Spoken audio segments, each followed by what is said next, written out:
चल चल पोपू, अजून किती उशीर? झालं झालं झालं, ठीक वाटतोय ना? अरे वा यार, काय मस्त वाटतोय, कडक वाटतोय, एकदम होणारा नवरा.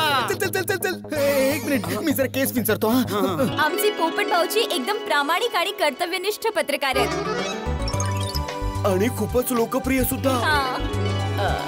इनफॅक्ट त्यांनी खूप मोठमोठ्या पर्सनॅलिटीचे इंटरव्ह्यू सुद्धा घेतलेत. ते लोकही पोपट भाऊंचे मोठे फॅन आहेत. अच्छा, बधाई नाही जाण्याचे, म्हणजे सगळे त्यांना ओळखतात आणि खूप प्रेमळ आहेत. तर येत आहेत आमचे गोल्डन क्रो अवॉर्ड विनर, आंतरराष्ट्रीय वर्तमानपत्र तुफान एक्सप्रेसचे युवा पत्रकार पोपटलालजी.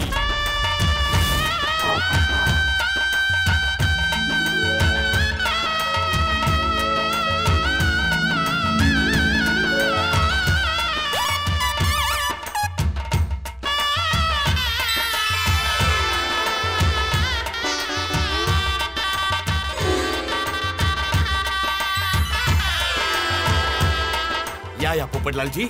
या पोपटलालजी, या या, बसा बसा. या बसा पोपट भाऊ. या पोपट भाऊ. ठीक आहात ना तुम्ही पोपट भाऊ? पोपटलालजी, या आहेत सपनाजी, आणि सपनाजी हे आहेत पोपटलालजी.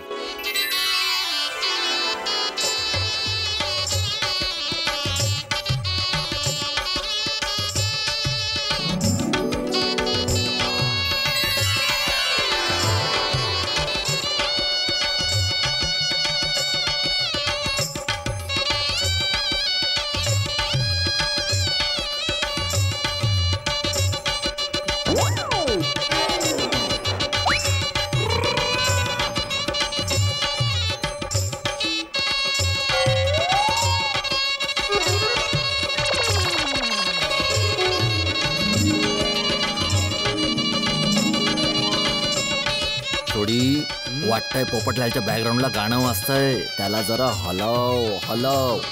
हो करतो. पोपटलाल पोपटलालजी, बोल जरा. तुम्हा लोकांना इथं पोचण्यात काही अडचण तर नाही आली ना? काही अडचण नाही आली आम्हाला. पतंगावर जी मी माझी इच्छा जाहीर केली होती ती तुम्ही वाचलीच असेल ना? हा, त्यासाठीच तर आम्ही आलोय इथे. खूप चांगलं केलं तुम्ही लोकांनी इथे येऊन. तसं लग्नोत्सुक पतंगाची अनोखी युक्ती शोधून काढली तुम्ही. अनोखा जीवनसाथी मिळवण्यासाठी अनोखी युक्ती तर मला करावीच लागेल ना. एकदम खरी गोष्ट बोललात तुम्ही पोपटलालजी. थँक्यू. तसं लग्नाच्या विषयी तुम्ही काय विचार केलाय? सगळं काही. लग्नाच्या विषयी जेवढा विचार करता येईल तेवढा केलाय मी.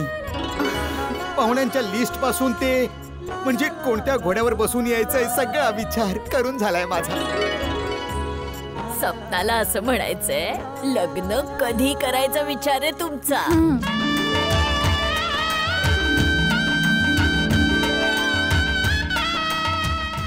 मी तर असं मानतो की शुभ कार्यात विलंब नको ना. काय जर दोघे राजी असतील तर मग मी तर आजच लग्न करायला तयार आहे ना. पण लग्न तर मुहूर्त बघूनच होतं ना. बघा, वेळ तर देवाने बनवली आहे ना, मग ती चांगली किंवा वाईट कशी असू शकते. मी तर मानतो की सगळे मुहूर्त चांगले आहेत, प्रत्येक वेळ चांगली आहे. तसे तुमचे विचार किती उदात्त आहेत. थँक्यू. तशा तर जोड्या तर वर बसलेलाच ठरवतो. आपलं काम आहे फक्त तयार राहणं. त्यामुळे ना मी नेहमीच तयार राहतो ना. मी तर शेरवानी सुद्धा माझी शिवून घेतली आहे. लग्नात जो खर्च येणार आहे ना ते पैसे देखील जमा करून ठेवलेत मी. आणि मेनू मध्ये काय काय खाणं असेल तेही ठरवून घेतलंय मी. तुमची तयारी खूपच चांगली आहे. जर अशी तयारी मी केली असती तर आजवर लग्नही झालं असतं. चांगलं झालं तयारी नाही केली ते, नाहीतर माझा नंबर लागला नसता. तुम्ही लोकांनी काही घेतलंच नाही. घ्या ना. नाही नाही नाही नाही नाही नाही, आमचं मन आणि पोट तर तुम्हाला बघूनच भरलं. थँक्यू.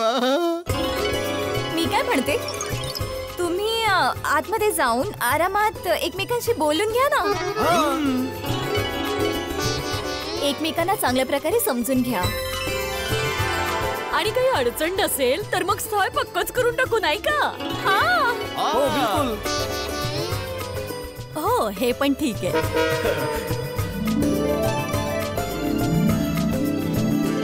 चला. चला या ना. एक मिनिट. गौरी मावशी चला ना.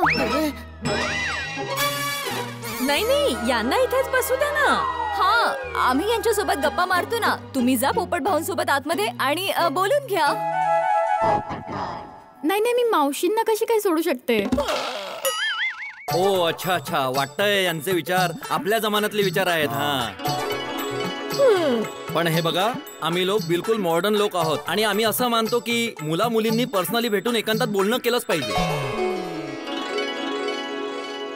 हा, हे बघा, एकत्र लाईफ घालवण्यासाठी एकमेकांचे लाईक्स डिसलाईक्स जाणणं जरुरी आहे ना.